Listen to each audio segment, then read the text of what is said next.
Coming to paperback and Kindle this fall, E-Steam Blast from the Past. Hell's aspiring angel takes on her demonic doppelganger in this time-traveling, action-packed E-Steam series adventure. Pre-order your copy of E-Steam Blast from the Past on Kindle with a bonus E-Steam comic with the paperback this fall. I was watching that Indie Comics guy's video in response to my live stream discussing racism in the comic book industry. And he presented some great points that I didn't discuss in my live stream. And one of the points that I really wanted to address was the one where he talked about how many comics created by black comic creators are being seen as so-called SJW comics by whites and non-black comic fans. Now, the term SJW comic came about around 2016 or so when Marvel Comics decided to change the diversity and ethnicity of their popular characters like Captain America, Iron Man, and the Incredible Hulk from their traditional white male heroes into African Americans and Latinos and Asians. And many people considered these books like the Riri Williams Iron Man, the Sam Wilson Captain America, the Totally Awesome Hulk, Kamala Khan Ms. Marvel, and Your America Chavez to be SJW comics because the primary focus of those comics wasn't action and adventure. The primary focus of those books was on the racial identity of the character and promoting the politics as related to the race of the character. Now, many people who were working on those comics, they were people of color, but they weren't qualified people of color. And sadly, many comic fans buying into the ideas as related to Comicsgate and these comics that featured these SJW themes, they have gone out here and generalized about comics created by independent black comic creators, and now they want to project the ideas they have about so-called SJW books onto comic books created by independent black comic creators like myself and many other brothers and sisters out here who are going out here creating black comics featuring black characters.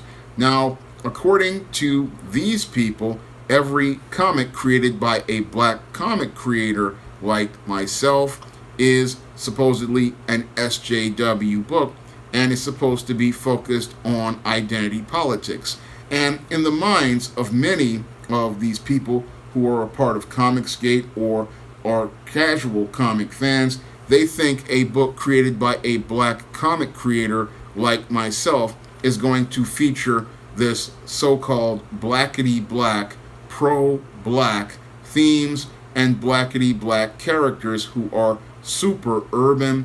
And they also think that a black comic created by a black comic creator is going to be featuring stories featuring this big black muscular black character beating up on white people.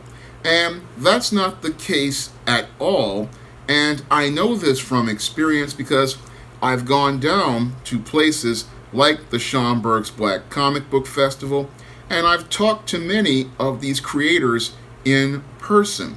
And I've also picked up their work and read it on the regular, and I can tell you from reading comics like Tuskegee Heirs, comics like Search for Siddiqa, comics like Agent Solo, comics like Black Villains Wanted, and comics like Omega Bukaru, I can tell you that those black comics do not feature anything as related to any sort of social justice narratives. These are just good action-packed stories that are showing us characters who are black and showing us that we can tell fantastic stories in the comic book medium. However, this racist idea that black comics by black creators has been going on out here for the last 4 or 5 years now with this SJW propaganda. But this is a complete lie, because once you go out here and you read the comics made by black comic creators, you start to see that those comics are just pure action and adventure, and they are action and adventure that gives you a well-crafted story.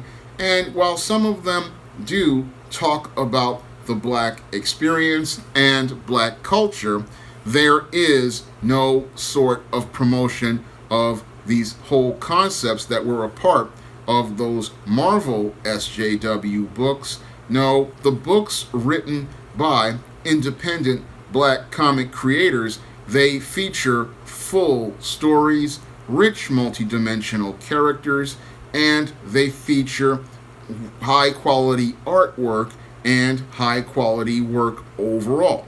So this whole notion that black comics are SJW, that's a racist notion, and it's a racist notion meant to minimize the work of independent black creators, and it's meant to devalue the work of independent black creators, and it's also an excuse that some use to avoid being able to go out here and take a look at the work of independent black creators.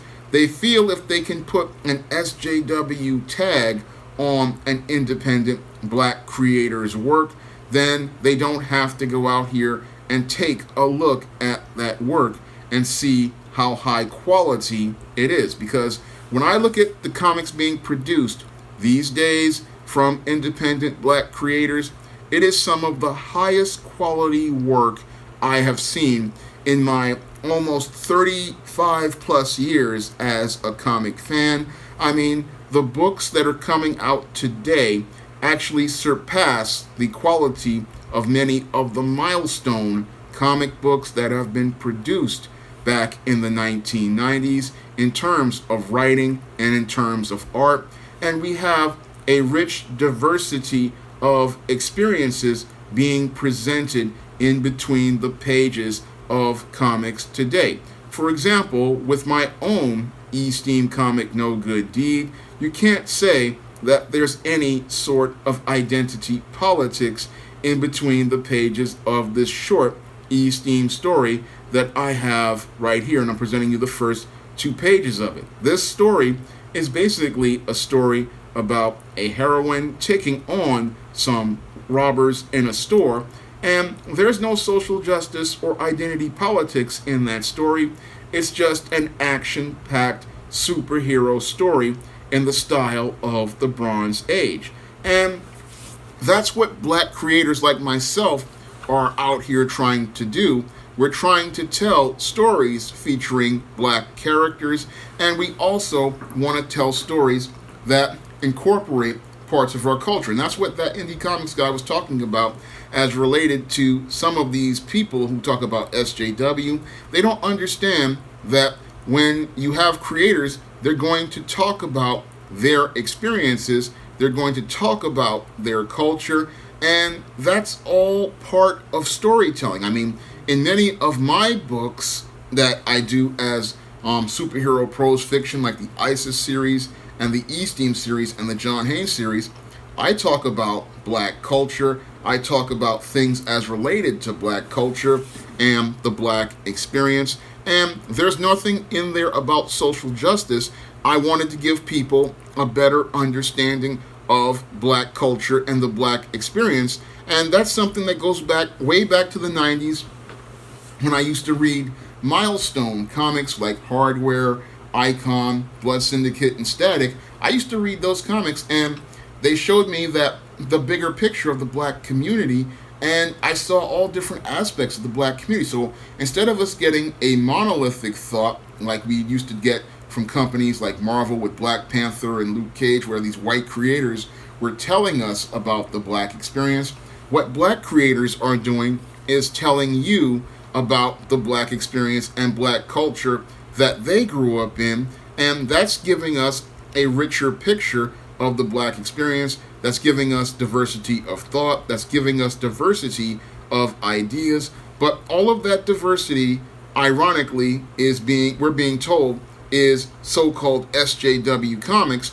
But the great irony of the whole situation as related to labeling, black comics by black comic creators as so-called SJW comics is that many of the same comic skaters 2 or 3 years ago, they went out here and they went out to go buy that comic by Kwanzaa known as Black, and they put pledges on Kwanzaa's Black comic, which featured many of the things that they said were supposedly all about SJW comics, because Kwanzaa's Black is a comic about black people only having superpowers and black people going out here to beat up on white folks. But the funny part is you had many of the white and non-black creators going out, not creators but comic fans, going out here to put in pledges for Black, and Black is going to be has just signed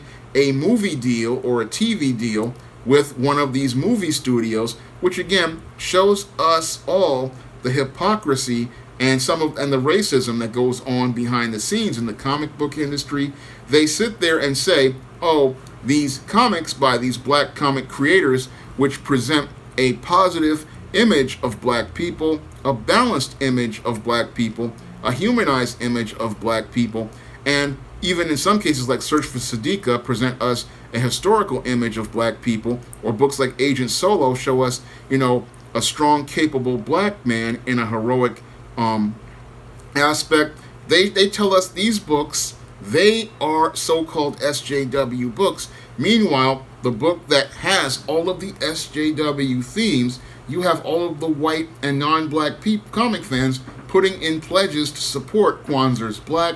And to me, that's really backwards, because you say that this book is racist, but then you support that book.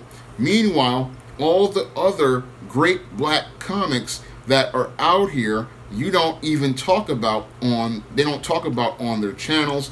They don't try to get the word out about.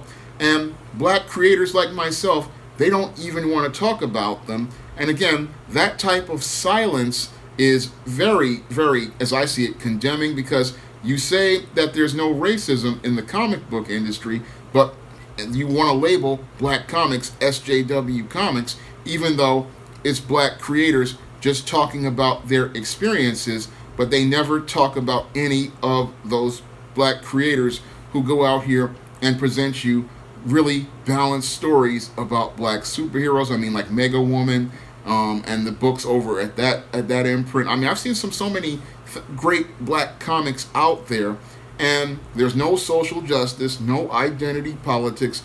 It's just good old action and adventure, and those books are labeled by whites and non-black comic fans as so-called SJW books, but those books are not SJW books. They are really solid, well-crafted storytelling, and they're all about bringing quality stories to the reader, but they don't get any support.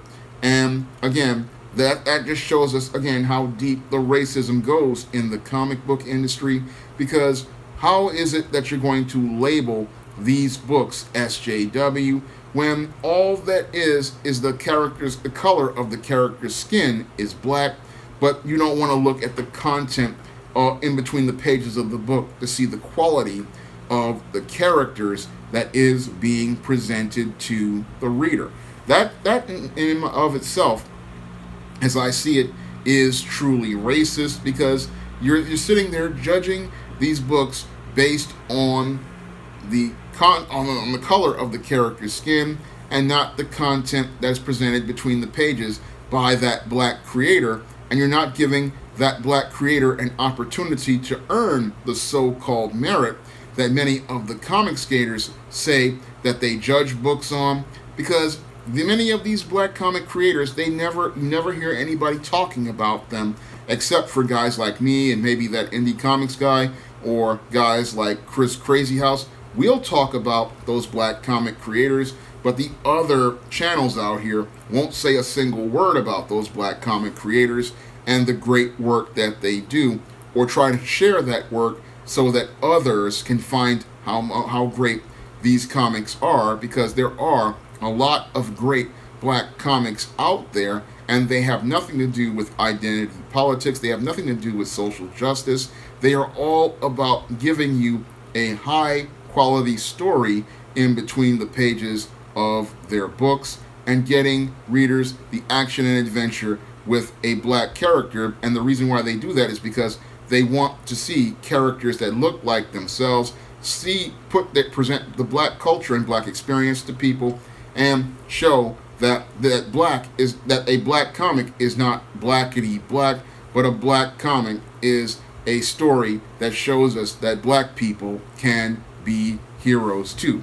Now, if you want to check out my first comic on the SJS Direct imprint, you can pick up E-Steam Blast from the Past on Amazon.com in paperback right now, and you can get the Kindle version of E-Steam Blast from the Past on Black Friday. In Blast from the Past, you'll be able to pick up the 9-page story E-Steam No Good Deed and see how I go out here and write superheroes with Bill Walko's fantastic art. Now, if you also want to help me be able to publish the first SJS Direct graphic novel, you can donate to my Patreon, my PayPal, or my Cash App by clicking the links in the description box. That's all I have to say for this video. You can comment, rate, and subscribe. Now available in paperback and Kindle, Vampires Stalk the Darkness of the Eternal Night. Get your copy of Eternal Night in paperback and Kindle on Amazon.com.